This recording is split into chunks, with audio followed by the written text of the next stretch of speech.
Dober večer in prijeten pozdrav vam želimo v tokratni oddaji Novice na ETV. Jesen trka na vrata. Zdaj je to že več kot očitno. Za nami je nič kaj prijazen teden, kar se vremena tiče, a zato nič manj bogat, saj se je zvrstilo kar nekaj dogodkov in vse bolj se življenje vrača v tisti vsakdanji ritem, ki smo ga vajeni. Jesen bo prinesla pester družbeno-politični utrip, saj nas čaka dvoje volitev in trenutno stanje se zdi kot zatišje pred viharjem.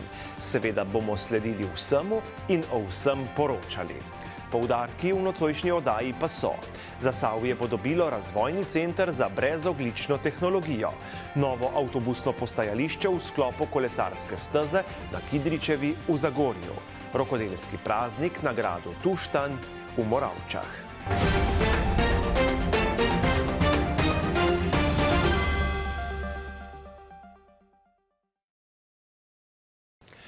V petek je bila v Zagorju slovesnost Kemijskega inštituta Slovenije, na kateri so predstavili načrtovano vzpostavitev razvojnega centra za brezoglične tehnologije v Zasavju. Pomemben most za pospeševanje prenosa znanja iz raziskovalnega okolja v industrijo bo tudi predvideni center za razvoj brezogličnih tehnologij, ki naj bi zaživel tu v Zasavju in bo deloval pod okriljem uveljavljenih raziskovalcev in laboratorijev Kemijskega inštituta. Delovanje in namen tega centra bomo v nadaljevanju današnjega dogodka še malo bolj podrobneje predstavili. Novi center bo prispeval pomemben delček k celostnemu prestrukturiranju Zasavja. V nekdanji premogovni regiji bo pospešil pravični prehod tako na področju gospodarstva in energetike, kot tudi na področju okolja in človeških virov. Nova raziskovalna enota bo predvsem pospeševala prenos znanja in upamo, da se bo okoli nje vzpostavilo spodbudno okolje za ustanavljanje novih visokotehnoloških podjetij. S tem bodo ustvarjeni temelji za razvoj nove gospodarske dejavnosti na področju obnovljivih virov, energije, predvsem baterij. Dokazano je namreč, da se nova delovna mesta na področju brezogličnih tehnologij ustvarjajo tam, kjer je prisotno znanje z tega področja. Z vzpostavitvijo centra bo veliko pridobila tudi naša raziskovalna ustanova. Odprle se bodo povsem nove možnosti za delovanje Kemijskega inštituta, ki bodo hkrati pomenile tudi nadgradnjo obstoječe raziskovalne dejavnosti. Center bo omogočal raziskovalne aktivnosti, izobraževalne aktivnosti v vrhunsko opremljenih laboratorijih, zagotavljal bo raziskave in inovacije na višjih ravneh tehnološke razvitosti ter tudi prispeval k povečanju prihodkov s prodajo zahtevnih, visoko inovativnih licenčnin in z vključevanjem v inovacijsko-razvojne projekte. Okrepil bo tudi našo mednarodno vpetost, kar je izjemno pomembno za znanost in znanstveno-raziskovalne ustanove, kot je naša. Slovesna prireditev pa je bila namenjena tudi podelitvi doktorskih štipendij, ki sta ju prejela magistra biokemije Tjaša Mlakar in magister biokemije Maksimilijan Adamek. Kemijski inštitut pa vsako leto podeli Preglove nagrade za znanstvene dosežke. Nagrada je pripadla doktorici Mateji Manček-Keber in profesorici doktorici Nataši Zabukovec-Logar. Seveda pa je za Zagorje najpomembnejše dejstvo, da bo ravno tu predvidoma zaživel center za razvoj demonstracije in usposabljanje za brezoglične tehnologije, ki bo omogočal pospešitev prenosa znanja iz raziskovalnih enot v industrijo in komercialno uporabo. Center za brezoglične tehnologije je država v programu Evropske kohezijske politike za obdobje 2021-2027 opredelila kot operacijo strateškega pomena. Ja, sigurno lahko to označim, kot sem tudi danes v svojem govoru povedal, da bo to dogodek, ki bo z zlatimi črkami zapisan v zgodovino Zagorske doline, ko dobivamo ta center brezoglični za razvoj vodika, baterij, mogoče za koga kamček mozaiku njegovega življenja, če pa gledamo generacije bodoče in pa sam razvoj brez ogljičnega delovanja družbe, je pa sigurno to tisto, kar nam daje pozitivno energijo za naprej. Kaj si obetate strani države oziroma Evropske unije? Bodo to podprli oziroma kratkoročno podprli? Ja, jaz sem prepričan, da bo predsednik vlade sama vlada potrdila še naprej ta projekt, ki ga tudi podpira in sigurno pričakujem v nekaj mesecih že prve rezultate, tudi svečani podpis pogodbe. Gre za veliko investicijo, gre v začetku za 20 delovnih mest, ampak kot je bilo danes že povedano, to naj bi se številka povečevala potem večkratno. Predvsem pa je pomembno, ko smo lahko videli tudi na samem slajdu danes na tej prireditvi, da je veliko podjetij vključenih v sam tak konzorcij, tudi Zasavja, DV Soft, Steklarna, ETI, Elektroelement in kot Eles, kot ostala podjetja in sigurno zame to eden izmed največjih dogodkov pri županovanju v vseh teh mandatih. Predvsem zato, da jasno povemo sedanjim generacijam, da gledamo daleč v prihodnost. Predvidena lokacija za novi raziskovalni center je v obrtno-industrijski coni v Kisovcu, kje natančno pa nam je zaupal podjetnik Janez Vidmar. To bo v sami obrtni coni od naše trgovine Evaja centra v bivših prostorih elektrarne, ko smo imeli so zdaj te prostori na razpolago. Inštitut si je te prostore že kar nekajkrat ogledoval, zelo primerni se jim zdijo in seveda si obetam, da bo to zelo pomembna raziskovalna skupina, predvsem na raziskavi baterij, kar pa danes pri nas pravzaprav že deluje. Mi smo eni prvih, ko imamo v Zasavju tudi že baterije na sončni elektrarni in seveda ta razvoj bo šel naprej in Kemijski inštitut je najbrž pravi naslov, prava inštitucija, ki se bo s tem ukvarjala. Seveda bo pa verjetno to pritegnilo tudi nove vlagatelje v Zagorje, v Zasavje. Verjamete, da se bo to zgodilo? V to sem trdno prepričan in ravno to me najbolj veseli, da je visoka tehnologija pride v Zasavje tudi in pa predvsem na to področje, ker imamo tudi mi to dejavnost in se bo to poznalo za celotno Zasavje, pa ne Zasavje, ampak tudi za Slovenijo. V sklopu gradnje kolesarske steze se prenavlja oziroma na novo gradi avtobusno postajališče na Kidričevi cesti. Trenutno tam poteka izmenični promet, saj so dela precej intenzivna. Prva faza, ki zajema vstopno postajo za smer Čolnišče Šentlambrt-Tirna in prenovo cestišča, je bila končana ob začetku novega šolskega leta. Prav tako pa so se v sklopu gradnje kolesarske steze začela dela pri gradnji krožišča pred vstopom v Kisovec iz Zagorja pri odcepu za industrijsko poslovno cono. Več o obeh gradbenih posegih pa nam je zaupal Ivo Vrtačnik, vodja oddelka za gospodarske javne službe. Torej, v sklopu izgradnje kolesarske steze Zagorje-Orehovica je tudi del rekonstrukcije obstoječe cestne infrastrukture na območju Kidričeve ceste v Zagorju, kjer imamo poleg obnove vozišča tudi prestavitev avtobusnega postajališča iz sedanje lokacije na Šolski cesti oziroma na stičišču v križišču med Kidričevo in pa Župančičevo cesto in predstavljamo avtobusno postajališče na lokacijo, ki je pred desetletji že nekoč bila za potrebe uporabnikov, se pravi učencev, učenk osnovne šole Tonov Krogar. Ta rešitev je bila potrjena v okviru podrobnega občinskega prostorskega načrta in v sklopu te investicije kolesarske steze tudi to izvajamo.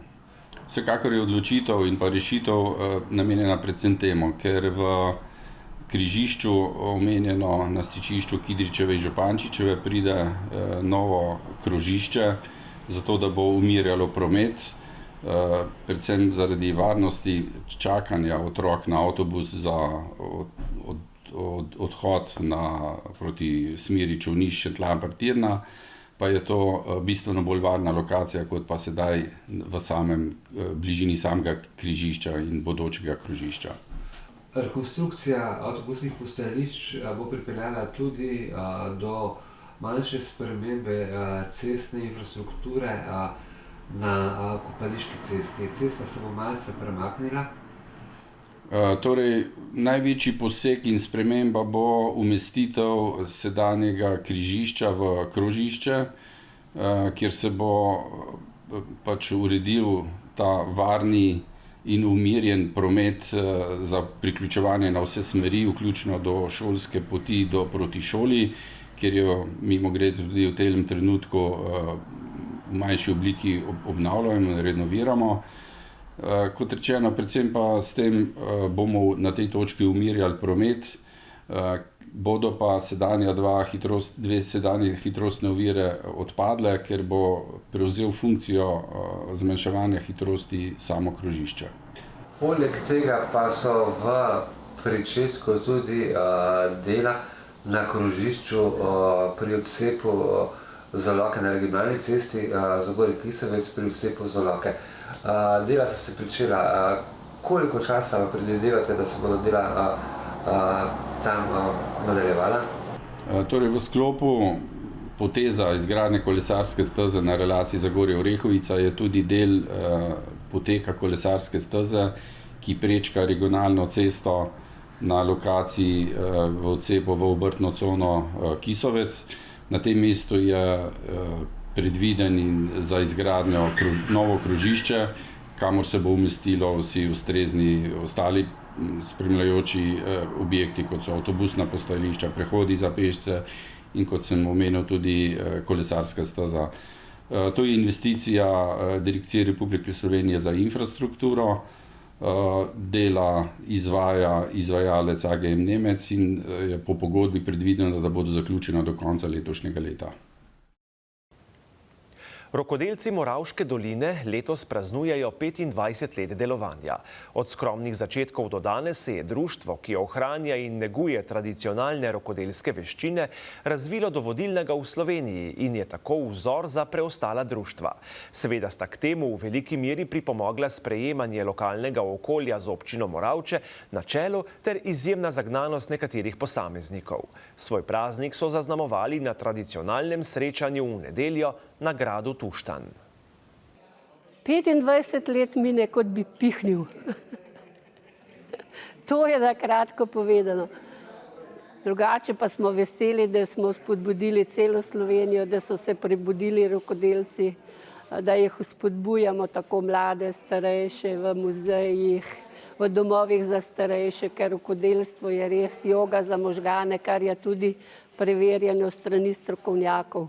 Tako da mi se trudimo to znanje nesebično prenašati naprej in to bomo počeli tudi v prihodnje.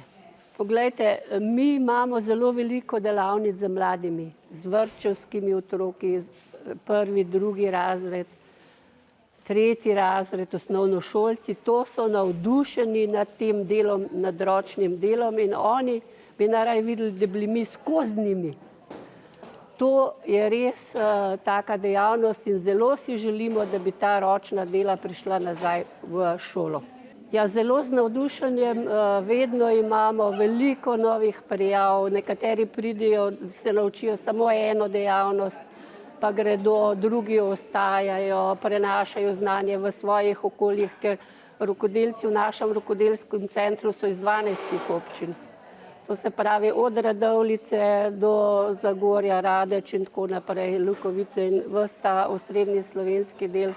Tako da se lepo potem v njihovih društvih upokojencev, društvih žena to rokodelstvo naprej razvija. Ja, načrti naši so zdaj taki, da najprej parlament usvoji naš zakon o rokodelstvu, potem bomo še lažje delovali, lažje se bomo prijavljali na razpise, zaposlili neko strokovno osebo, ki bo obdelala na tem področju, ker dela je res veliko, tako da bi skoraj mogli imeti enega zaposlenega.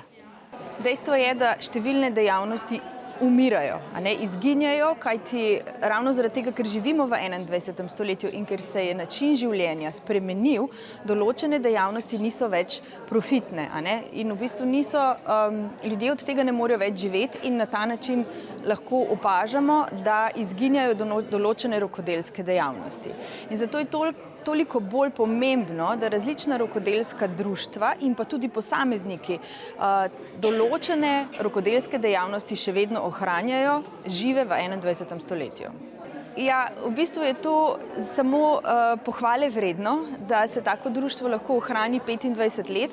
Kot vemo, imajo oni že tudi prej zametke za to dejavnost. Zdi se mi pa pomembno, da se taki dogodki odvijajo, da ljudje vidijo, kaj v bistvu naši sokrajani in ljudje v bistvu sploh znajo. Ker stvar je v tem, da to so ljudje, ki to doma delajo, a ne? In če ti tega človeka direktno ne poznaš, v bistvu ne veš, kaj počne. In tukaj se pa v bistvu vse postavi na ogled in marsikdaj se tudi mi kot strokovnjaki, oziroma zase lahko tako rečem, ko pridem na tak dogodek, čudim, a to se res še dela. Tako da v bistvu res vse čestitke moravškim rokodelcem za ta dogodek in pa v bistvu celoletno delo, katerega plod je na koncu takšen dan.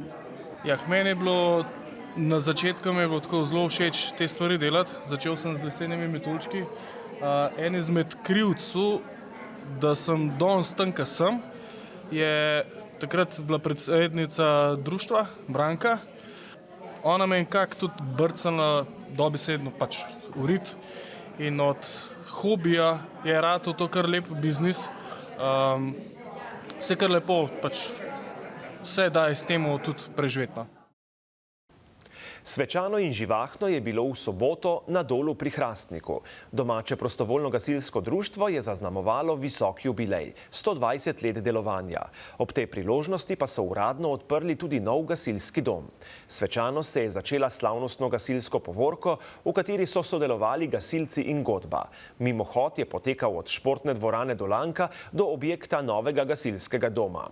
Povorko gasilcev so pozdravili številni domačini, ki so se udeležili tudi praznovanja na prizorišču pred domom gasilcev.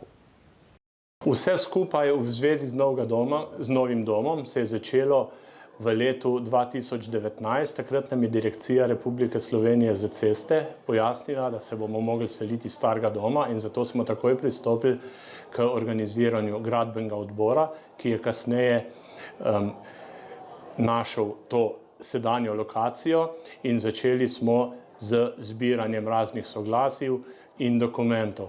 Potem smo šli v razpis za izvajalca in dela so se v letu 2020 začela tako, da smo v zadnjem tednu decembra 2020 dom tudi prestavili iz starih gasilskih prostorov v novega. V enem letu smo se zdaj navadili na nov dom, imamo zelo dobre pogoje za delo z mladino, za shranjevanje in izobraževanje operativnega članstva, pa tudi za delo s komisijami za članice in veterane.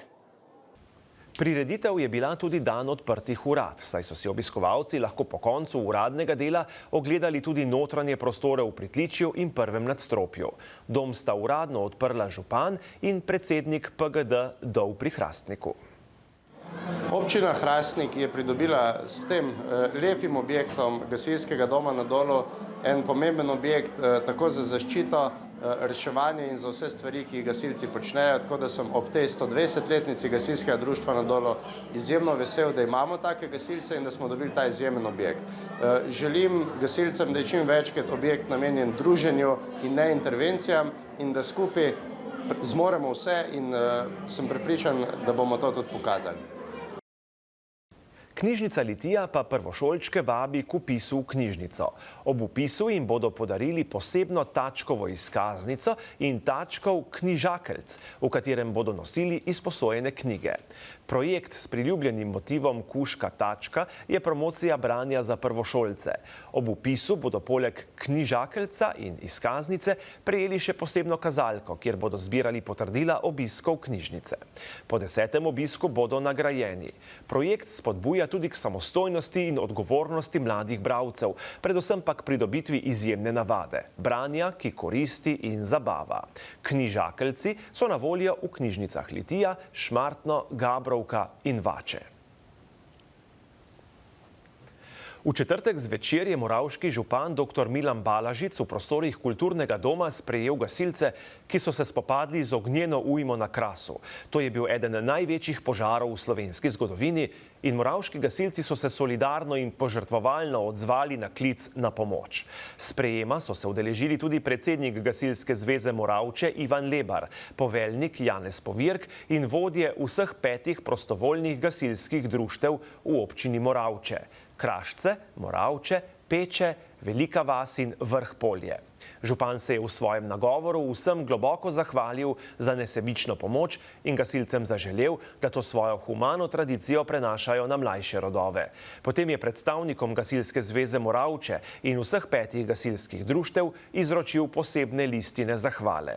Sledilo je prijetno druženje, na katerem so se gasilci z županom zadržali v plodnem pogovoru o načrtih za razvoj moravškega gasilstva v prihodnje. To pa je vse, kar smo vam pripravili za tokratno informativno oddajo Novice na ETV. Zahvaljujemo se vam za pozornost in vas lepo pozdravljamo.